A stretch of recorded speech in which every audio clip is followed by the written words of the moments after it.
adding and subtracting rational or similar rational expression is just like adding and subtracting a fraction.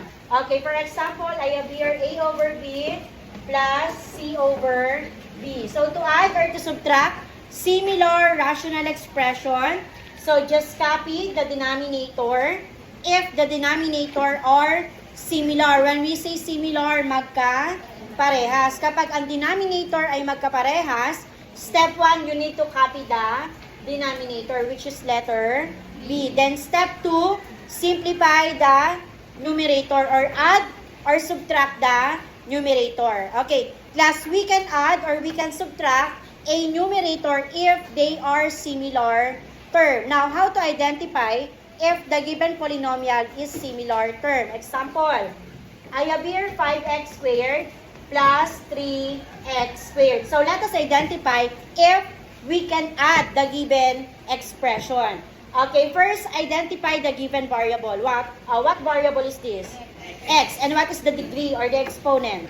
2. And this is also x squared. Okay, class. If the variable of the given coefficient are the same, then we can simplify the coefficient. Okay, ano po yun? Sa Tagalog, kapag yung variable ay parehas ng degree at parehas ng variable, ibig sabihin, pwede natin i-plus or i-minus yung mga coefficient niya. Okay, therefore, the answer for this is 5 plus 3, 8. Then copy the given variable and the degree. So, we have 8x squared. Now, what if the given is 5x squared plus 3x? Do you think we can add the given expression? No, because the given expression is dissimilar term. When we say dissimilar, kahit parehas ng variable, kung magkaiba naman yung degree, hindi pa rin natin siya ma-add. So, ano na magiging sagot natin? O, as is, yan lang ang sagot. Do you understand? Yes. Okay, balik tayo dito. So, A plus C, what do you think is the answer? Okay, A plus C. Kokopyahin mo pati operation. So, the answer will be A plus C because we cannot add. Why? Kasi magkaiba naman sila ng variable. Do you understand? So, therefore, the answer is A plus C over B. So, this time, let us try to answer the given expression. I have here 2x over 3 minus x over 3. Okay, step 1, identify if the given denominator are similar. They are similar? Okay, if yes, copy the given denominator.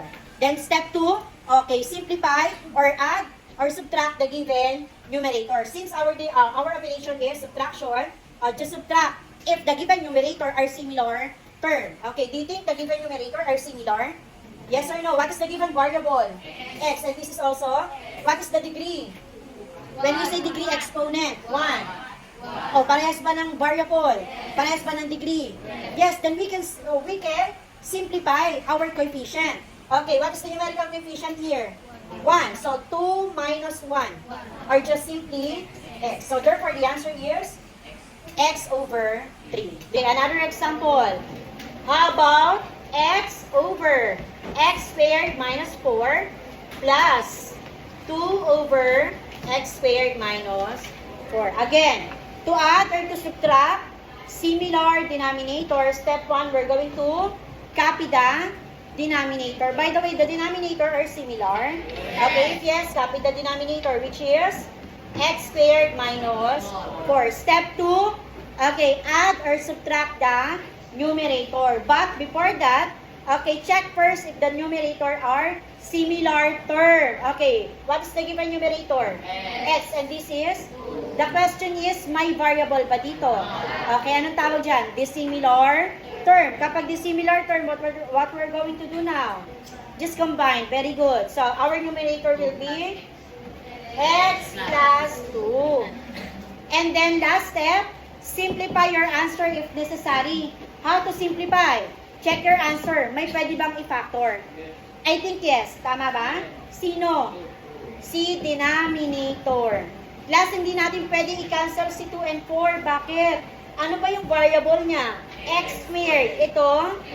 X. Dissimilar yan. So, anong gagawin natin? We're going to factor the given denominator because the given binomial is an example of difference of two squares. Ano yung difference of two squares? We have three conditions. First, the given is a binomial. Second condition, there is a minus sign.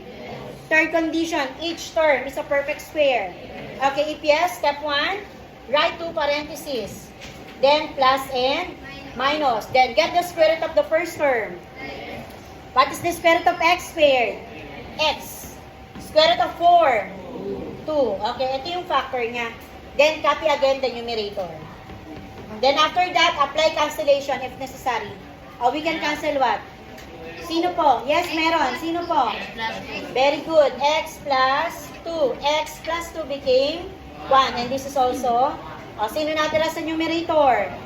Okay, 1 over our denominator is x minus 2. Therefore, this is the answer.